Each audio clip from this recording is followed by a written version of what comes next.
Teaching number 218. Blessed people, come to meet with the Master who incessantly calls you to congregate, to nourish you with his love and strengthen you in times of trial. You come abandoning everything to hear me. The parents leave their children, the mother with the little one in the cradle, anxious to receive comfort for herself and her family, youth departing from earthly pleasures, the elderly forgetting the weight of their trials and all leaving behind what is human misery, illnesses, anguish, to present themselves before me and tell me, Master, we have prayed earlier and raised our spirits, and Elijah, our pastor, he has prepared us to hear the divine word, receive us. You gather under the shade of this tree, which has extended its branches to the ends of this nation chosen by me, and you hear under its multiple branches the same word, the same essence and the same fruit that I have given you for so long. With all of you I have formed a people that is the firstborn among all the peoples of the earth, chosen in all times, but not the only one in my love, because I love and have loved in all times, all the peoples of the world, but this one, my chosen one, has loved me in a singular way and has earned my pleasures. But those favors that I have granted them, have not been only for them, and they have taken everything for themselves and have become the rich miser and have said, I am the most beloved, the chosen one, superior to the others, the closest to the Spirit of the Lord, the others have to bow down before me, because the Father has poured out his law and his pleasures on me, and I tell you, do not be proud.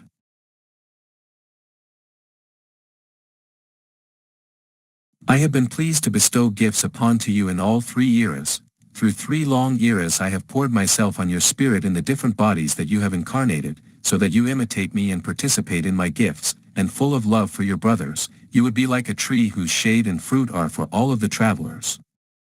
And now in this era, enlightened by my spirit, you are beginning to understand what the Father gave you in the first times, what Jesus taught you in the second, and I tell you, do not go back to being like the rich miser, be like this Master who gives to the disciples out of love, and when presenting yourself to other fraternal peoples, do not feel superior, nor say that only you possess the 3 testaments and that you are the owners of them, that you have possessed the Ark of the Covenant, the tabernacle and the symbols.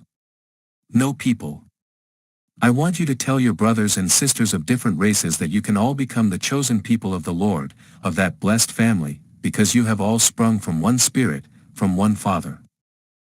Then you will have understood your mission and you can be the salvation of the world. You will no longer require the Father to come to materialize to be understood by the children who do not know how to rise spiritually, and you will tell me in your prayer from spirit to spirit, Father, stay on your throne, you have already descended for a long time, you have suffered for our materialization and sin, and now in the 3rd era you have had to speak to us in 1,000 ways to teach us, and you have already poured out your strength and your virtues among us, who are your disciples. Leave us responsible for humanity. In all times it has seemed too difficult for you to fulfill my law, being human beings, and that is why from the earliest times you have formed different religions, and have practiced imperfectly. If in the first era you had complied with my laws delivered through Moses, it would not have been necessary for Jesus, the Word of the Father, to come among you. Why did that Master suffer? Because the people of Judah did not know him, they threw him out of their bosom and sacrificed him, without having seen or felt who he was. That people had not been prepared, had not complied with the divine laws, from them and from the commandments they had made their own laws, in which they believed they were complying. So the divine Master became a man, and with his birth, his life and his passion, he wrote another page of the book of divine wisdom, in which each word was made up of powerful works, words and deeds sealed with blood. This is how you received the 2nd Testament, and if you had complied with those 2 testaments, would I have had to communicate at this time through human channels, through imperfect and perishable mediums? If you had practiced my commandments and my doctrine that I had given you with so much love, you would not be judging me or doubting me because I communicate through human intellect. Combine the 3 testaments and do not adulterate or mystify my word. It is the inheritance that I leave to humanity. The light of my spirit illuminates you, and your spirit, which knows who it is, remembers its past and knows why I have come at this time and understands my teachings. Only in this way will you know the purity and perfection of my work given in the 3 eras, which transcends religions and human ideas. It is the way, the life, the beginning and the end of every spirit, as contained within the book of my wisdom. Why don't sects and religions recognize me, and show so much incomprehension. You who hear me, do not judge anyone, I will judge, as it is written, all nations and all religions. If you comply with humility, the world will believe you. This world, tired of words and rituals, needs examples. You, Israel, who in all times have received the pure seed, whom can you imitate? What religion which has emerged has achieved the fulfillment of all my commandments? None, but I can tell you, if you find in them people that are zealous, imitate them. If you find love, imitate their love. If you see in them reverence for me, imitate that also, so that you may know how to appreciate virtue and attribute to each what is rightly due. But what is imperfect, what is reprehensible, never imitate. If you do not know what is just and what is reprehensible, pray, hear my word and let your conscience advise you.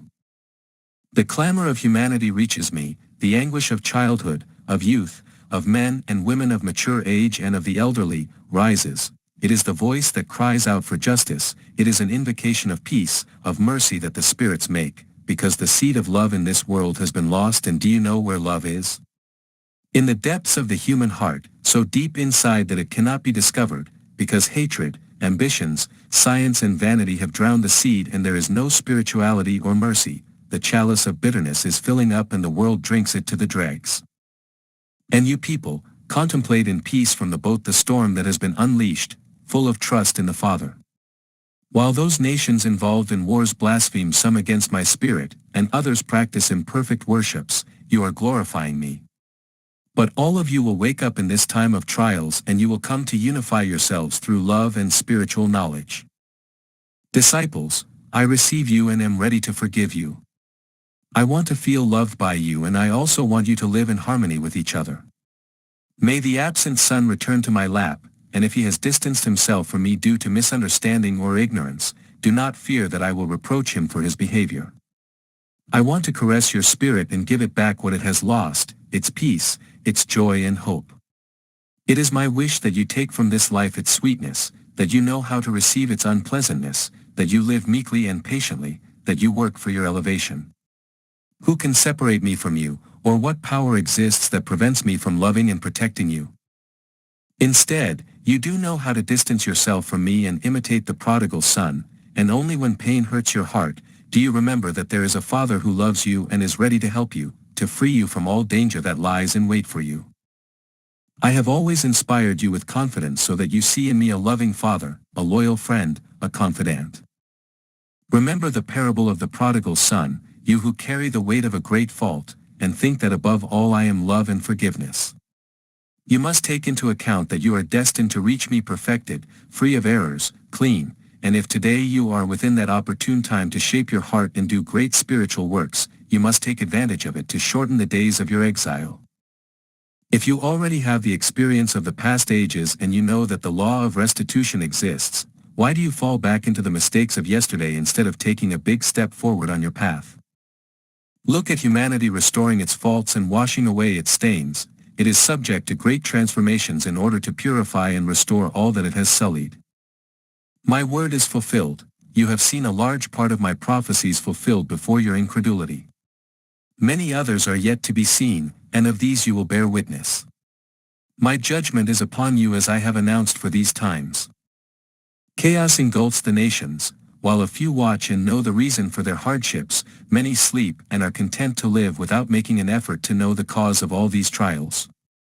You do know why, you have read in the book of wisdom and my word has prepared you, nothing can surprise you. But you are still reluctant to give the warning voice to humanity, you have not yet strengthened yourselves and your steps are hesitant. You have heard my word and you are not able to understand it, or when you have understood it you do not put it into practice. You divide yourselves knowing that you are the same people, and the charges that I have given you feel that they weigh on you like an unbearable burden. I ask you why you have not grasped the depths of this teaching if I have enlightened you with the light of truth. Why are you not strong if I have fed you with this bread of eternal life, of which a crumb is enough to give life to the hungry? It is that you have become accustomed with my word and you have received it without taking advantage of it. Behold, while you are fully fed with it, there are many hungry who long to take it for food. The time is coming when this word will cease, then it will have remained in the hearts of my disciples and will be recorded in books to be made known to humanity. After 1950, I want you to preserve the greatest purity in your practices and obedience to my orders and commands. With this you will testify that I was with you.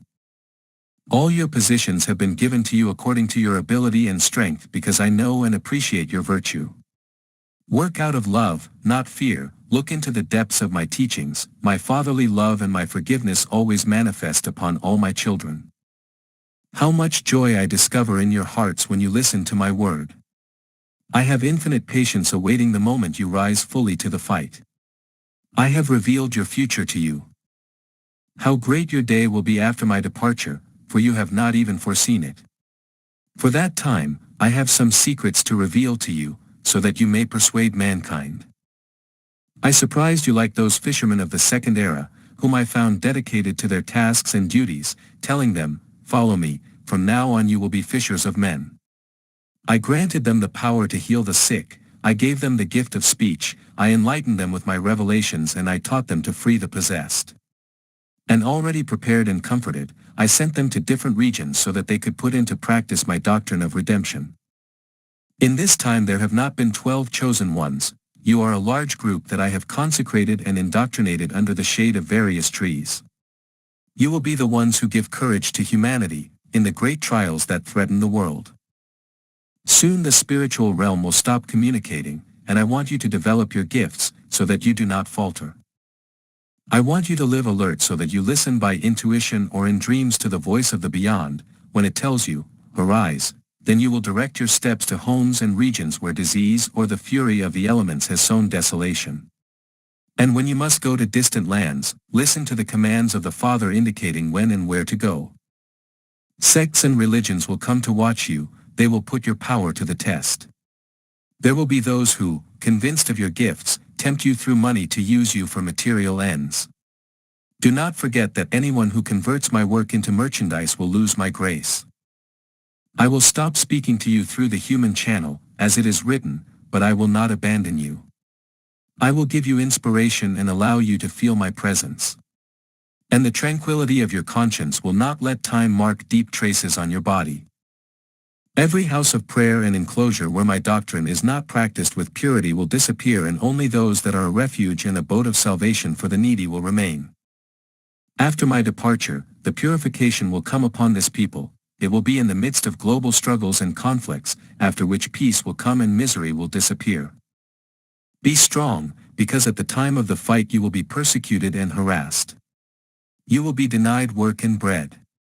But then I will manifest my mercy and my power in you, because you will not feel hungry, your face will never be disfigured, nor will you become needy. Then your spirit will reminisce about the way to the promised land through the desert in the first era, and it will remember that before your thirst the rock was opened, to offer you the freshness of the waters. When the scorching sun of the desert burned you, the clouds covered you like a blanket, and when famine and scarcity threatened, the manna descended as a message of love from your Father. I warn you of everything, so that tomorrow you will not say that I did not prepare you. I explain my doctrine to you clearly, so that you will not fall into temptation, nor allow yourselves to be surprised.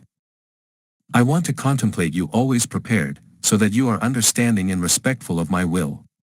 If you are the first to have received my teaching and have experienced within yourselves the proofs that I have descended to communicate with man, you must make an effort to leave a good example to those who come after you. You must know your spiritual origin, your duties, and the missions entrusted to you, so that you watch over your spirit and know how to preserve yourselves in virtue.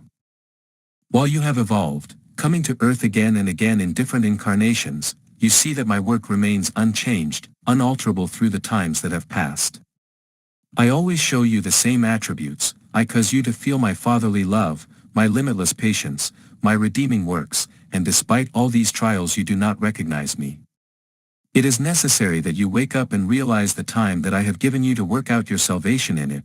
The moment is approaching for you to go to the afterlife, and you have not rushed, so that you arrive at the precise moment in which I call you, so that you show me your harvest, and that it be of seed cultivated with prayer, your spirit also being in the best position of repentance and elevation. Think that if you are part of my spirit, you possess life and grace, the same as I. You are pure in your origin, and this is how you must return to me. That is why you must fight relentlessly at this time, so that you can return to your original purity and perfection. Have charity for your brothers and for yourselves, since you form a single family, a single spirit. Above you there are beings who are working for your salvation, traversing space, spreading charity, becoming your protectors. Because you have not known how to interpret my will and you fall into errors every moment, what would become of you without their help? Think about the struggle of your spiritual protectors and help them by making their work less painful. Do not sow their path with thistles, do not ignore their voices that always warn you of danger, their advice that guides your steps and their light that guides you. Live with them in harmony and you will be in perfect communion with me. You will not distinguish yourselves from your neighbors by insignia or any material sign, distinguish yourselves by your works, of which your own will bear witness. In this way you will be able to gain the trust of those around you and you will turn your enemies into friends. Not all of you have awakened, but I will make use of the preparation of a single heart in each assembly hall to awaken the others, so that at the time of the call, at the time of the Lord's justice, all of you give me a single fruit, that will be the same in the hands of all my laborers. So that the Father makes the call to humanity and all the peoples of the earth have access to your nation, so that they come to take, not only the word that I leave written, but also your examples. And so my doctrine will make its way among all teachings, and in the end, it will win over all and assert itself. Any teaching that is not confirmed by deeds and examples has issued its own death sentence. But any doctrine that is confirmed with actions will prevail. My examples, my sacrifice in the second era, speaks to you greatly, and now I tell you, he who seals his word with his blood and his life, is setting an example of truth and strength. At that time you will not seal your words with blood or life. The world is not hungry for your life or thirsty for your blood. Man thirsts for truth, love and charity, and when you have prepared and spiritualized yourselves, without falling into any fanaticism, when you know how to practice my divine laws and human laws sincerely, as the Father has taught you, then you will give the world, on all roads, the secrets of peace and redemption. Because my work does not come against science, nor human institutions, it does not come against marriage, nor the family, it does not come against anything that contains justice and love. If in other times man has risen up as a minister of my divinity against science, truly I tell you, that minister has not honored me, he has not understood me nor has he followed me, because I, being the beginning of all spirituality, am also the beginning of all science, and if many times you have heard that the Father abominates the human sciences, they are not of the sciences in their beginning, but of the end that man has given them. I abhor the bad sciences that have led humanity to its destruction, the sciences that man has put at the service of evil, for the destruction of life and principles, that is what is abominable about the sciences that are before me. But every scientific person who has become a benefactor of humanity, although not named a saint, I place at a select level on the spiritual plane. The Master tells you on this day, so that you do not fall into fanaticism, for you to truly enjoy the fruits of science, I have inspired humanity with my light to find the elements of life on their path. If it had not been my will that humanity should use its science for its own benefit, I would not have created the forces of nature, nor would I have placed within the earth and in the spheres of life everything that humanity has used for its progress and development. However, I have done everything for the refreshment, the good, and the upward development of the spirit and the body. From the earliest times I gave the earth to the first inhabitants, telling them, I leave it in your care, it is your treasure, your garden, your dwelling place and your home. Grow and multiply. I did not tell you that only for the multiplication of the human species, but also as spirits and as intelligences, for I will multiply you in all ways and in all orders, in spirit and in truth. In this time I come against everything superfluous and unnecessary, everything bad, everything harmful, every bad seed. Through my spiritual doctrine I will fight all those who have put science at the service of evil, I will fight all bad sciences, until man wakes up to my truth. Then this doctrine will penetrate, like the light of day, in all places and will awaken everyone. That is why you must prepare yourselves and recognize your mission, your position and responsibility among mankind. Look what my work teaches you. Look at the horizons that my doctrine and my word open up to you and see how great the Spirit is and how short the distances are. He who has prayed with love, feeling his brothers and sisters' pain, has detached himself, has transported himself from here to distant places and has deposited his love, his balm and his caress on those who suffer. Because of this prayer of my people of Israel, which rises up to me from all of the places of assembly, I bless the universe and give it my light and my paternal caress, and because it does not delight in my word, I cause my essence to reach all hearts, that all of them feel me, that they rise up in search of my truth, in search of the path because I am preparing everyone to come to me. My peace be with you.